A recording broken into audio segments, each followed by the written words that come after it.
Next. By Harvey. Soyez les bienvenus, on parle des sorties ciné dans cette vidéo, les sorties du 9 mars 2022, on fera aussi le point sur vos 5 films préférés de la semaine, on s'intéressera à une avant-première et on terminera par les dernières séances. Mais avant tout ça, n'oubliez pas de liker cette vidéo et abonnez-vous à ma page, vous êtes actuellement plus de 640 à me suivre, merci. Top 5 by Harvey. On commence comme chaque semaine par le bas du classement et pas de changement, Les Tuches 4 reste dernier avec 8,06 sur 20 de moyenne. Blacklight avec Liam Neeson chute encore, ce film d'action passe de 9,13 à 8,4 sur 20 de moyenne. Le film d'action et de science-fiction Moonfall n'a toujours pas la cote cette semaine, vous lui donnez une moyenne de 9,53 sur 20. Une sortie cette semaine dans le top 5, c'est une place de perdu pour la comédie Les Vedettes du Palma Show, vous donnez tout de même à ce film une moyenne de 13,46 sur 20.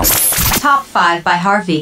Number 5. À la 5e place cette semaine, on retrouve Encanto, la fantastique famille Madrigal, avec une moyenne de 14,2 sur 20, une production Disney. Top 5 by Harvey. Number 4. 4e, on retrouve un autre animé, c'est une place de perdu pour Hopper et le hamster des ténèbres, avec une moyenne de 14,4 sur 20. Top 5 by Harvey. Number 3. 3e, avec une moyenne de 15,4 sur 20, on retrouve l'animé Tous en scène 2, c'est aussi une place de perdu cette semaine dans le classement. Top 5 by Harvey. Number 2. Spider-Man No Way Home perd sa place de top 1, mais ce film stagne niveau note, soit 15,46 sur 20 de moyenne. La question est la suivante, qui a bien pu détrôner Spider-Man? La réponse juste après ça. Top 5 by Harvey. Number 1. Number 1. Avec 16,4 sur 20 de moyenne, c'est la meilleure entrée de la semaine pour The Batman avec Robert Pattinson. Alors oui, Batman fait mieux que Spider-Man cette semaine, mais, parce qu'il y a un mais, Spider-Man à sa sortie avait réalisé une aussi bonne performance avec 16,2 sur 20 de moyenne. En clair, Batman le détrône, mais de peu. Nous allons voir au fil des semaines comment vous allez apprécier ce nouveau Batman. Va-t-il rester avec ses 16,4 sur 20 de moyenne, ou allez-vous abaisser sa note? Et surtout, va-t-il battre les 11 semaines du top 1? Parce que oui, Spider-Man est sorti le 15 décembre dernier, et il est resté 11 semaines en tant que numéro 1 dès sa sortie. Et il a même détrôné le record de Dune. Espérons qu'il fasse le même score. À suivre. Next. By Harvey. By Harvey.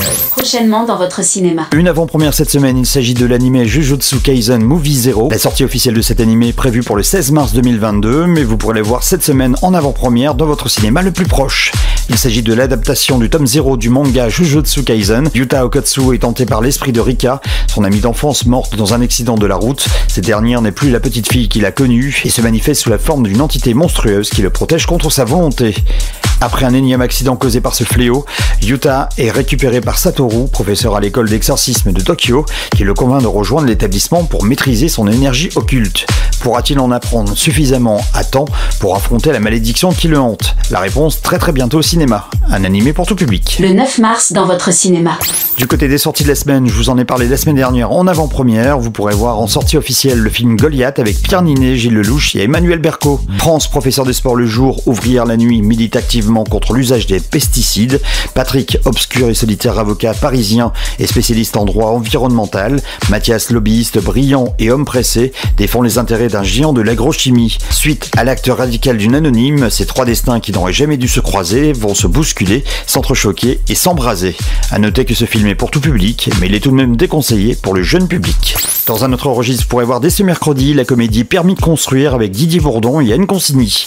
Dentiste à Paris, Romain vient de perdre son père qu'il n'a pas vu depuis des années. À sa grande surprise, ce dernier lui a laissé un terrain en héritage, ainsi qu'une dernière volonté, lui faire construire la maison où il aurait aimé finir ses jours. Seul problème, ce terrain se situe en Corse. Un film pour tout public. Parmi les films que vous pourrez voir dans la plupart des cinémas, il y aura aussi Kung Fu Zora, une comédie avec Ramzy Bedia et Sabrina Ouazani.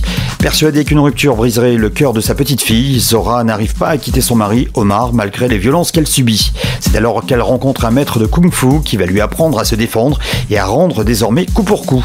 Un film pour tout public. Voici 9 films que vous pourrez voir cette semaine dans certaines salles de cinéma. Il y aura Murder Party, un thriller français avec Miu Miu, Eddie Mitchell et Alice Paul, un film pour tout public. La MIF, un drame suisse pour tout public.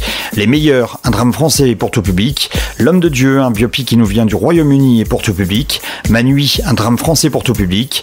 Petite Nature, un drame français pour tout public. The Housewife, un thriller japonais pour tout public. Théo et les Métamorphoses, un drame français accessible dès 12 ans. Et il y aura aussi Woman to Cry, un drame bulgare pour tout public, mais attention, la brutalité des relations, certaines scènes violentes et le climat de tension pourraient éventuellement heurter le public sensible non averti. samedi. Les dernières séances. On dit au revoir à 8 films cette semaine. Spider-Man No Way Home avec Zendaya et Tom Holland. Au revoir à l'animé Tous en scène 2. Les vedettes, un film du Palma Show. C'est terminé pour le film Mort sur le Nil. Au revoir à l'animé Vaillante, à Scream version 2022. On dit aussi au revoir au film de science-fiction Moonfall et au 4e épisode des Tuches avec entre autres Jean-Paul Rouve. Next. By Harvey. By Harvey.